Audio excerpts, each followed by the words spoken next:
नमस्कार, मैं हूं आपके साथ दीपाली। शुरुआत करते हैं बुलेटिन की। बात करते हैं मिशन जोन सीएम कौन। दिल्ली में बीजेपी ने ऐतिहासिक जीत दर्ज कर सत्ता पर परचम लहरा दिया। इस बार बीजेपी ने सीएम चुनने के लिए बेहद खास रणनीति अपनाई है।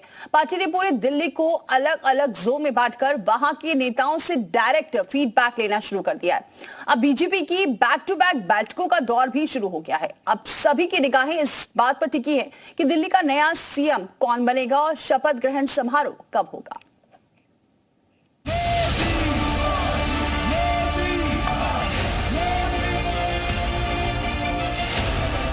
यमुना मैया की, यमुना मैया की। हमारे नेता डॉक्टर साहिब सिंह वर्मा जी के अधूरे रह गए थे, जो उनके सपने थे, वो सारे कामों को पूरा करेंगे। दिल्ली में भाजपा सरकार चाहिए। बीजेपी की प्रचंड जीत, अब नई रणनीति। बदल दिया है दिल्ली जी से, दिल्ली को खुशहाल करेंगे। सीएम के लिए जोन वाला मास्टर स्ट्रोक। जीत गए रण, अब जोन वाइज विश्लेषण।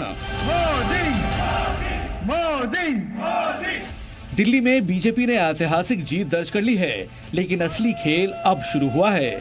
मुख्यमंत्री का चेहरा कौन होगा, इसको लेकर जारी सस्पेंस के बीच बीजेपी ने इस बार सीएम चुनने के लिए पारंपरिक अंदाज से हटकर एक नई रणनीति अपनाई है।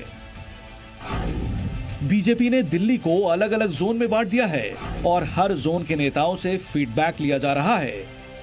ये एक सटीक राजनीतिक दांव है जो बीजेपी को सत्ता में मजबूती से जमे रहने में मदद करेगा।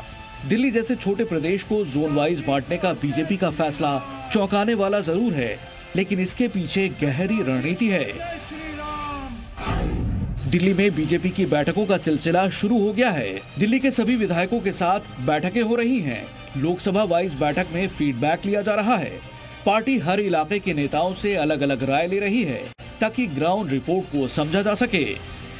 बीजेपी जानती है कि दिल्ली के हर विधानसभा क्षेत्र की अपनी अलग समस्या और प्राथमिकता होती है, इसलिए पार्टी पूरे राज्य को एक नजरिए से देखने की बजाय जोन वाइज विश्लेषण कर रही है।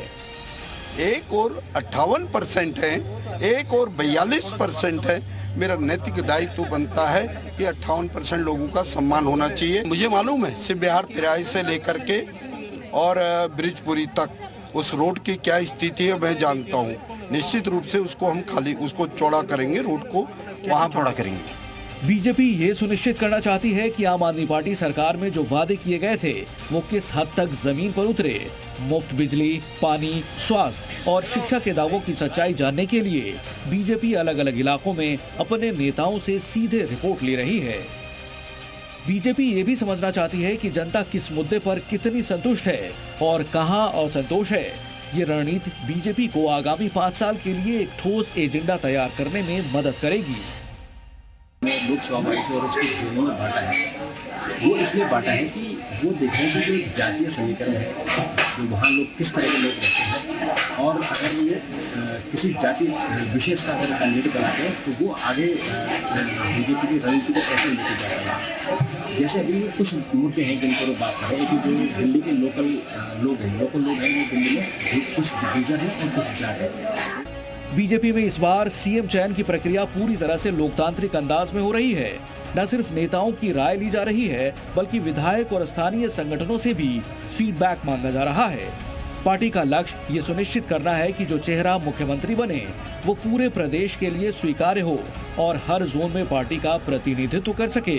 दिल्ली बीजेपी की एक महत्वपूर्ण बैठक जिसमें तमाम विधायकों को बुलाया गया है, लोकसभा वाइज इस बैठक को बुलाया गया है और ये बैठक परिचय बैठक है जिसमें वीरेंद्र सचदेवा मौजूद रहेंगे, बैजंत पांडा मौजूद रहेंगे, उसके साथ ही साथ बीएल संतोष मौजूद रहेंगे। अब सभी की निगाहें इस बात पर टिकी हैं कि दिल्ली का सीएम कौन होगा और शपथ ग्रहण समारोह कब आयोजित किया जाएगा। पीएम मोदी के विदेश दौरे से लौटने के बाद दिल्ली में शपथ ग्रहण की संभावना है। कल शाम बीजेपी मुख्यालय में पीएम मोदी, जेपी नड्डा, अमित शाह के साथ शपथ ग्रहण और दिल्ली में बनने वाली सरकार की रूपरेखा को लेकर चर्चा हुई। शपथ ग्रहण भव्य होगा और एनडीए नेताओं के साथ साथ सभी एनडीए शासित राज्यों के सीएम को भी बुलाया जाएगा। बीजेपी ने दिल्ली की सत्ता पर कब्जा कर लिया है, लेकिन उसका असली लक्ष्य अब सरकार को प्रभावी बनाना है। जोन वाइज फीडबैक सिस्टम से न सिर्फ सही मुख्यमंत्री तय हो सकेगा, बल्कि इससे भविष्य की नीतियों और योजनाओं का भी मजबूत आधार तैयार होगा।